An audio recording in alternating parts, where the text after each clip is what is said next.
Қазақстан Республикасының премьер-министрі Бектенов Олжас Абайұлы, энергетика министрі Сатқалиев Алмасадам Майданұлы. Сіздер бірігіп келіп, қазір Қазақстанда электр жарығын тағы да 2 теңге 71 тиынға қымбаттатып қойдыңыздар. Ол туралы нақты біздің қолымызға қағаз келіп түсті. Наурыздың 1-нен бастап 24 жылы қымбаттайды. Бұны айтар кезде бұл бірінші рет емес, бұның алдында да ескерткем. Былтырғы наурыздан бастап қарасақ, айналдырған 12 айға толмай тұрып, мынау 4-ші қымбаттау болып есептеледі. Және осы қорытынды қымбаттау менен Алматы қаласының төңірегінде мен нақты білетін жерімді ғана айтам. Сол себепті 10-11 теңгенің төңірегінде қымбаттап келді. Демек бұл электр жүйесінің қымбаттаушылығын соңғы тұтынушыларға 70-80%-ға дейін қымбаттаумен әкеп тығырыққа тіреп отыр деген сөз болып табылады. Бірінші, энергетика министрі, сіз осы қымбаттаған бағаның ішінде доляда отырған жоқсыз ба? Жұмған аузыңыз ашылмай қалды ғой. Үндемей қалдыңыз. Бұғанға дейін мен түсінем, Алатау жарық компаниясы менен ортада отырған делдал посредник компания Энергосбыт Алматы қаласындағы, олардың бәрінің құрылтайшысы, учредитель дейміз, бұрынғы Назарбаевтың туған туысқандары, құда жекжаттары, әйтеуір соның төңірегінде жүрген адамдардан құрылған посредник компаниялар болатын. Алатау жарық компаниясының жұмысы ол тасымалдау, ал ортада отырған делдал Энергосбыт, доляда отырған, бұл просто посредник. Мен ол туралы талай рет айтқам, посредниктерді алып тастап, светтің электрдің бағасын арзандатуға тиімді болады. Сонымен халықтың жағдайын шешейік деп, бұғанға дейін де бірнеше рет айтылған болатын. Соңғы осыдан 2 ай бұрынғы бір болжамында мен айтып кеттім. Алматыны Қазақстан үлкен көтеріліс күтіп тұр. Осындай қымбатшылыққа байланысты деп, тура осы сөзбенен светтің қымбаттауын желеу қылып айтқан болатығым.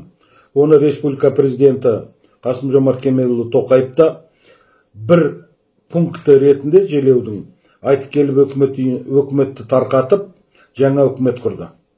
Жаңа Қазақстанның жаңа өкіметі құрылды. Кішкене болсын үміт пайда болды. Алайда Олжас Абайұлы, сіз қол астыңыздағы министрдің былықтырып отырғанын көрмей отырсыз, білмей отырсыз. Мен нақтырақ айтып кетейін. Мына Алматының төңірегінде саяжайларда тұратын халықтарға қатысты айтайын. Оларға өкімет бір тиын ақша бермей, электр жүйесі болсын, жол болсын, су болсын, барлығы өз күштерімен, өзінің қаражаттарымен әкелген болатын. Алайда ол аз болғандай, олар құрған электр жүйесіне сіздер мынандай 3 пунктті қосып отыр Алатау жарық компаниясы. Бірінші, электр жүйесін тасымалдау, ол халықтың өзіне өзі тасымалдап отырғаны, оған АЖК-ның қатысы жоқ. Екіншіден, потеря электроэнергии дейді, сол үстеменде біздің мойынға іліп отыр. Үшіншіден, холостой ход трансформатора тока деген ол сенсация. Ол билікте кім отырса, соның ойына келген істеп отырғаны. Оны мен дәлелдей алам, оны мен айта алам. Ол жерден ақша тауып отырда, соңғы саяжайларда отырған тұтынушыларға электр жүйесі 38 киловатты 40 теңгеден айланып отырады. Бұл сұмдық. Қазақстанның халқы бай мемлекетте тұрып, құлдың күнін кешуде деген сөзді артық айтқандық емес. Так, сіздер қазір не істеп отырғандарыңызды өздеріңізде білмейсіздер. Әлде сіздер біртіндеп халықтың көтеріліске шыққанын күтіп отырсыздар ма? Осындай қымбатшылықпен. Мынау не деген қойдан жуас халық жатып алды ғой, көтеріліске шықпады ғой деп халықты итермелеп отырсыздар ма? Менің түсінігім сол. Армандарыңыз орындалады. Құдай қаласа, наурыздың аяғында саяжай жүйелерінде АЖК-ға біз электр жүйесін төлей алмай қаламыз. Свет өшіріледі. Өшірілген соң тек қана бір бесағаштың өзінде ғана мен өзім білетім, менің саяжайым қай жерде, сол жерге қатысты ғана айтып отырмын. 20 мыңдай саяжайда тұратын халық бар, егер олар светсіз қалатын болса, электр жүйесі көшеге шығып кетеді. Көшеге шығып кетсе тоқтамайды, сұрайды. Сонымен қатар светтің жүйесі қымбаттау деген ол неге кеп соғады?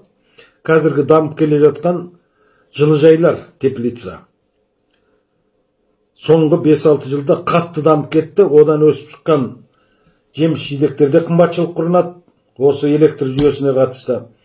Бензин, басқа да қымбатшылыққа орнады, оларда тікелей электр энергиясына қатысты. Өзімізде өндіріліп отырған электр жүйесін бір тойымсыз шенеуліктердің арқасында ғана сіздер халықтың қалтасын соруды қоймай отырсыздар. Мен не айтам енді? Армандарыңыз орындалсын, халық көтерілсін. Ең соңғы кінәлі адамдарың бар, олар кішігірім аудан әкіміменен бір ауылды басқарып отырған кішігірім әкімдер болып табылады сіздерге. Сіздер соны ғана ойлап отырсыздар, әйтеуір соларға айтып, солардан өшімізді аламыз деп. Давайте, менің ұсынысым, осы бір 10 күннің ішінде дөңгелек стол жасап, осыны дәлелдеп, светтің бағасын тоқтатай қымбаттауда. Менің тыңдармандарым айта кететінім, жанталасып осыны, менің осы сөзімді көшіріп, WhatsApp арқылы таратып, тезірек жоғарыдағылардың құлағына жететін қылуға көмектессеңіздер болды. Мен айтарымды ары қарай жалғастырам, тағы да айтам. Әзірге осыны таратуға көмектессеңіздер. Мен Асан Смағұлов, Алматы қаласынан.